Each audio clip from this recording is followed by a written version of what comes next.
मन धागा धागा जोडते नवा. लेखिका मेघना माने यादव. अभिवाचन मनाली तुंगे झाडे. भाग 50. तुही रे माझा मितवा. हातातले फुगे नाचवतच आर्या घरात शिरली अन पाठवून मेघा. नुकतेच जेवून सोफ्यावर बसलेले आजी आजोबा अन त्यांच्यामध्ये घुसून बसत आर्याचा संध्याकाळ समाचार सुरू झालेला. इथून निघाल्यापासून खाऊपिऊ करून गाडीत पुन्हा बसेपर्यंतचा इतिवृत्तांत अन कौतुकाने ऐकणारे आजी आजोबा. अंकल किती कूल आहेत, कसली मस्त कार ड्राईव्ह करतात आणि किती फनी आहेत आणि गप्पिष्ट आणि हुशार आणि स्ट्रॉंग आणि आणि आर्याची ही आणीची यादी संपतच नव्हती आणि आजीच्या आनंदाला पारावार नव्हता. चला, आजची संध्याकाळ तर आर्याने धम्माल केलेली आहे. राजीवने आर्या, जिया आणि मेघासाठी एवढे सगळे केले. चांगले आहे. मेघाची निवड उत्तम आहे. पण मेघा अशी शांत का? अशी लाजून मान खाली घालून बसल्यासारखी का आहे? चेहरा तर आनंदाने फुललेला दिसत आहे. किती दिवसांनी एवढी छान तयार झाली. नक्षत्रासारखी सुंदर दिसत आहे आज. नजरच काढून टाकते. मेघाने 2 मिनिट सोफ्यावर टेकल्यासारखे केले, पण आर्याच्या तोंडून येणाऱ्या राजीव अंकल या नावासोबत समोर बसलेली आई तिच्या चेहऱ्यावरचे हावभाव जाणून घेण्याच्या प्रयत्नात. मेघाला अवघडल्यासारखे वाटले आणि मी आवरते असे म्हणत ती आत उठून गेली. आरशासमोर उभे राहत पुन्हा एकदा स्वतःचे प्रतिबिंब न्याहाळले. मोकळ्या केसातून बराच वेळ हात फिरवत होती, डोळे मिटून स्वतःच्याच बोटांचा स्पर्श अनुभवत. मोकळे केस सुंदर दिसतात तुम्हाला. कानांवर काही शब्द. तू का हुजाऊ करत आहेस? समीरशीच मनात बोलत आहोत असे समजून डोळे उघडून पाहिले तर आरशात प्रतिबिंब. मागच्या वॉर्ड्रोबला हाताची घडी घालून तिच्याकडे एकटक पाहत, चेहऱ्यावर मंदस्मित खेळवत उभा तोच राजीव. गर्रकन वळून पाहिलं आणि तो गायब. तरीही रूमभर त्याला शोधणारी तिची नजर. कासावीस झालेला जीव. मेघा, राजीव इथे नाहीत. ते काय येतील इथे? काय संबंध? भास होत आहेत मला. तेही राजीवचे. मेघा, वेड लागलंय तुला. स्वतःवरच राग. बांगड्या काढून टाकल्या. झुमकेही तसेच फेकले. केस रागात गुंडाळले आणि चेहऱ्यावर अगणित वेळा पाणी मारत राहिली. जोपर्यंत त्याचा चेहरा हटत नाही, नजरे समोरून आणि मनातून. डॅडचा फोन काढून घेत दादाजीच्या रूममध्ये पळालेली जिया आणि राजीव लिव्हिंग रूममध्ये कुणी नाही ना याचा अंदाज घेत लाडवाचा डबा पाठीमागे लपवत आपल्या वरच्या मजल्याच्या बेडरूमकडे निघाला, पळतच. मॉमने जर हा डब्बा पाहिला तर again questions and I have no answers. आज तरी नाहीच. शांघाय ट्रॅव्हल बॅग उघडत डबा पटकन त्यात लपवला अन बॅग पॅक करत अलिबाग प्लॅनच्या इश्यूवर सोल्युशन शोधण्यासाठी विचार सुरू. साधारण अर्ध्या तासाने नाईट ड्रेस घालून अन केसांच्या 2 पोनीशी खेळत जिया त्याच्या रूममध्ये अवतरली. डॅड बेडवर बसून लॅपटॉपमध्ये काहीतरी वाचत आहे हे तिने पाहिले. त्याच्या शेजारी बसत पुन्हा संध्याकाळचे फोटो पाहत होती. डॅड, नेक्स्ट वीकेंड आपण कुठे जाऊया? निरागस प्रश्न अन राजीवने चमकून तिच्याकडे पाहिले. मेघा आणि कुशीत जिया गार्डनच्या कट्ट्यावर बसलेला फोटो ती पाहत होती अन किंचितसे हसू याच्या चेहऱ्यावर.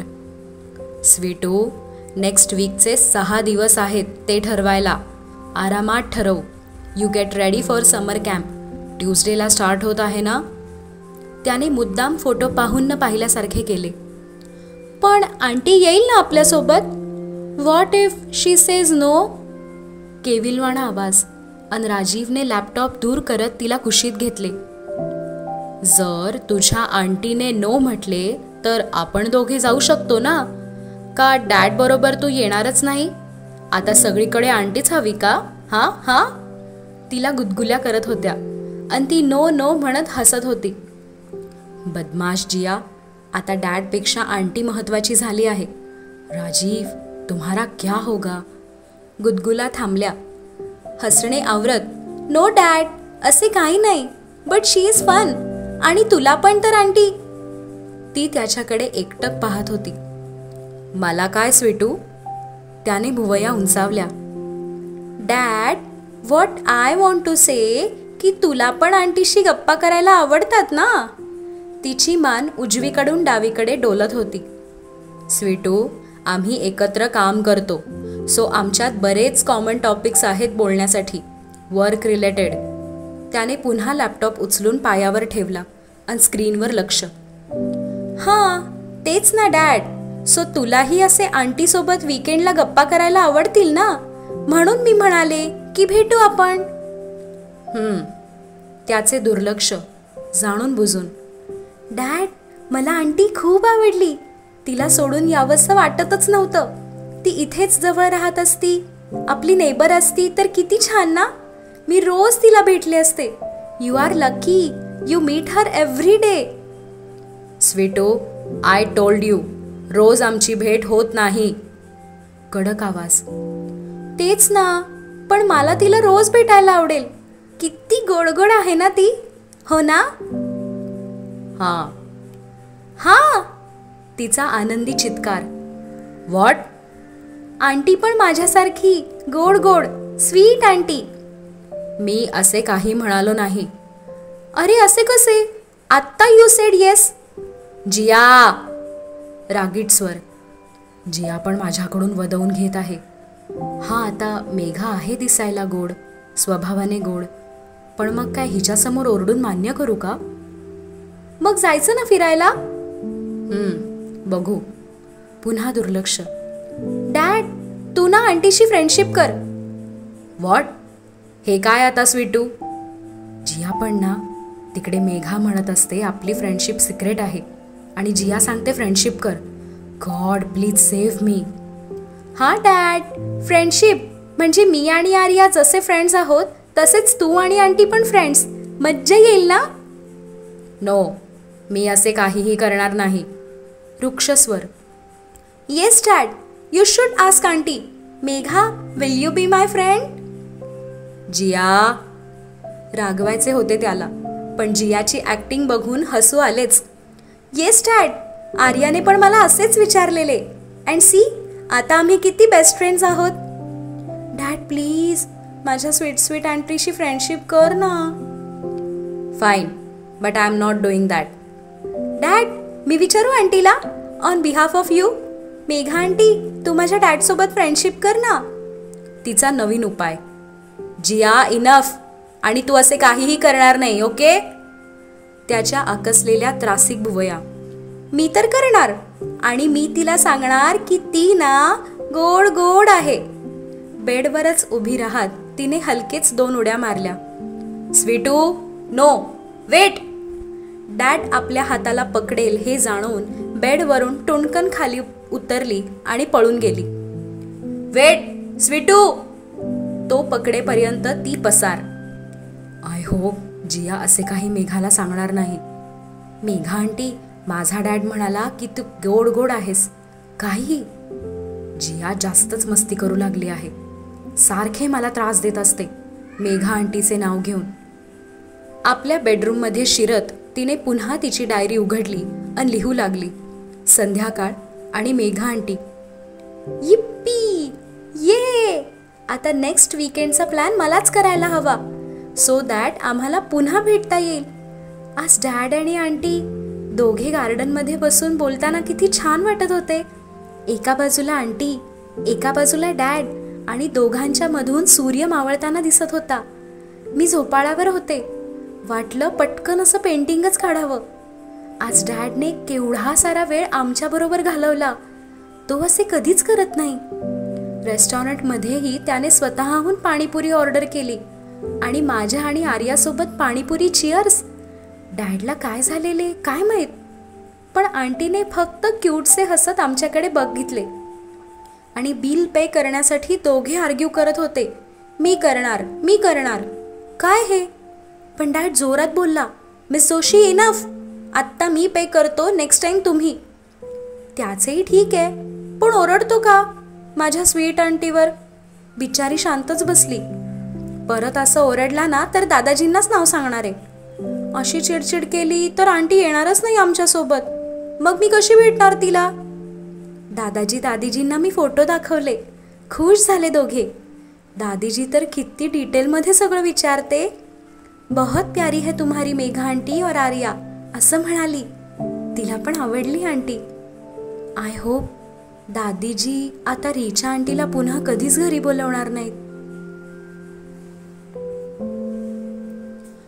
पिवळा आणि निळा फुगा एका आड एक हातावर उडवत आर्या बेडरूममध्ये नाचत होती. घड्या केलेले कपडे आर्याच्या कपाटात रचून ठेवत मेघा तिथेच उभी. मम्मा, डॅडची हाईट किती होती ग? फुगा खाली पडू न देण्याची कसरत. मेघाने आश्चर्याने वळून पाहिले. आज अचानक आर्याला समीरची हाईट का आठवली? डॅडची? He was 5'8". कपाट बंद करत तिथेच बेडवर बसली. ओ, मग अंकल तर किती उंच आहेत ना, आणि स्ट्रॉंग पण. मला कसं पटकन उचलून त्या उंच खांबापर्यंत पोहोचवलं. आर्याकडून उडून मेघाकडे आलेला फुगा तिनेही हाताने टोलवला. हो, छान ना. मम्माला तर ते कधी जमलंच नाही. And he is foodie just like me. किती डिशेस ऑर्डर केले ना, मज्जा आली. पुन्हा मम्माकडे फुगा फेकला. हो ग, तू आणि अंकलनेच तर सगळं संपवलं. राजीव आणि आर्या दोघेही खादाड बोके. मी आणि जिया दोघी चिवताई, मोजून मापून खाणाऱ्या. हो, मला मज्जा आली खूप दिवसांनी. पूरब अंकल नेहमी मॉलमध्ये नेतात, ते शॉपिंग करतात. तिथे मला बोर होतं. आज सुप्रीम हाऊस, बीच, मग गार्डन आणि रेस्टॉरंट. किती धमाल केली आज राजीव अंकल सोबत. मेघा आर्याच्या बेडवरून उठत आपल्या बेडरूममध्ये आली आणि आर्याही पाठोपाठ स्वतःचे पांघरूण घेऊन मम्माच्या बेडवर उडी मारली. आज मम्मा सोबत झोपण्याचा प्लॅन. हो, आणि काय ग, अचानक क्रिकेटबद्दल मत कसं काय बदललं? अंकलना प्रश्न विचारत होतीस तेही न चिडता. बेडवर लोळणाऱ्या आर्याचे केस सारखे करत मेघा तिला कुशीत पकडून ठेवत होती आणि आर्या सुटू पाहत होती. अरे मम्मा, राजीव अंकलनीच मला सांगितलं, प्रत्येक स्पोर्ट्स तेवढाच इम्पॉर्टंट आहे. जसं इंडियामध्ये क्रिकेट पॉप्युलर आहे, तसे अमेरिकेत बास्केटबॉल आणि फुटबॉल. एक स्पोर्ट्समन म्हणून आपल्याला सर्व स्पोर्ट्सची माहिती असायलाच हवी. We should respect all sports. आणि आज राजीव अंकल क्रिकेटबद्दल एक्सप्लेन करत होते तर आवडलं मला. क्रिकेट पण. अंकल मला क्रिकेट स्टेडियम दाखवायला पण नेणार आहेत. वानखेडे असं काहीतरी नाव आहे. पालथी पडून हातावर हनुवटी पेलत तिचे लोळणे सुरू. बरं, चला, म्हणजे आता पूरब अंकल सोबत वाद होणार नाही. क्रिकेट का फुटबॉल ते मी सांगू शकत नाही. पूरब अंकल फक्त क्रिकेटच बेस्ट असं म्हणतो. हे रॉंग आहे ना. Even he should learn to respect all the sports. म्हणून मला राजीव अंकलचं ओपिनियन महत्त्वाचं वाटतं. विचारवंत स्टाईलमध्ये गालावर हात ठेवत मम्माकडे एकाग्रपणे पाहणे. बरं फिलॉसॉफर, झोपा आता. Mamma, do you miss dad? मम्माच्या मांडीवर डोके घुसळत तिचा प्रश्न आणि मेघा धास्तावली. आर्याला काय झाले आहे? मघापासून 2दा डॅडचा उल्लेख. मी राजीवजींसोबत हसून खेळून बोललेले हिला आवडले नाही का? काय चाललंय ह्या मुलींच्या मनात समजतच नाही. का ग, आज अचानक का विचारलंस? नाही, असंच काही नाही. आर्या उठून बाथरूममध्ये झोपण्यापूर्वीचा ब्रश करण्यास पळाली आणि मेघाने वळून बेड जवळच्या साईड टेबलकडे पाहिले. लॅम्पशेड खाली ठेवलेला तिचा आणि समीरचा फोटो. लग्नाच्या पहिल्या ॲनिव्हर्सरीचा, कोवलम बीचचा, खडकावर बसून सूर्यास्त पाहणारा. फ्रेम उचलून काही वेळ त्यावरून हात फिरवला आणि डोळ्यात अश्रूंची दाटी. 1-2 ओघळलेच फ्रेमवर. Yes Sameer, I miss you a lot. आपला आवडीचा सूर्यास्त, दोघांचा, आपल्या दोघांचा. मोबाईल वाजला. WhatsApp message notification. दिवसभरात काढलेले फोटो अवतरू लागले. सिद्धिविनायकच्या सिग्नलला थांबलेल्या गाडीत राजीवच्या पाठून डोकावणारी आर्या आणि मेघाच्या सीट मागे उभी जिया. राजीवच्या केबिनमध्ये सुप्रीम सीसाइड कॅफेच्या खुर्च्यांवर बसलेल्या जिया आणि आर्या. दोस्ती गार्डनमधील कारंजात पाणी उडवणाऱ्या मेघा आणि जिया. बीच जवळील कट्ट्यावर बसलेले राजीव, मेघा, जिया आणि आर्या. आणि कोपऱ्यातील सूर्यास्त, दोघांचा सूर्यास्त, चौघांचा झालेला, प्रेमाच्या चौकटीत सामावलेला सूर्यास्त. Memorable evening. राजीवने दिलेले सुयोग्य नाव. फोटोंचा खजाना, आठवणींची शिदोरी भरणारा. मेघाच्या हातातील फ्रेम खाली ठेवली गेली नकळतच. त्या फोटोंना पाहण्यात मन रमले सहजच. समीरच्या नसण्याची बोचरी वेदना कमी होत होती हळूहळू. आणि एका क्षणी डोळ्यातील अश्रूही थांबले आपोआपच. रेस्टॉरंटमधील जिया आर्याच्या पाणीपुरी चिअर्सचा फोटो पाहून ओठांवर हसूही आले खुदकन. राजीव पुढच्या वीकेंडला पण बाहेर जाऊया म्हणतील का? म्हणालेच तर जाऊ. ऑफकोर्स जिया आर्याच्या आनंदासाठी, बाकी काही नाही. भूतकाळाचे व्रण असलेले दुखरे मन आनंदी वर्तमानाने सावरले होते. सकाळी 10च्या टोल्याला दारात उभा असलेला पूरब आईबाबांशी मोजकच बोलला. आज बाहेर जायची घाई, मी येत आहे, तयार रहा, हे आधीच मेघाला फोन करून कळवलेलं. सोमवार 1 मे, लॉंग वीकेंडचा शेवटचा दिवस. महाराष्ट्र दिनची सुट्टी. ऑफिसला जायचे नव्हते, पण मेघाशी महत्त्वाचे बोलायचे होते. थांब थोडा वेळ, नाश्ता कर. आईने केलेल्या आग्रहाला पूरबचा पहिल्यांदाच नकार. आईही आश्चर्यचकित. मेघाच्या पाठी घाई, चल लवकर, आवर. सकाळी बाहेर जायची तिची इच्छा नव्हती, पण काल संध्याकाळी पूरबला नाही म्हटल्यावर आज परत नकार देणे शक्य नव्हते. दोघे घराबाहेर पडले. आर्याने सोबत येण्याचा हट्ट केला.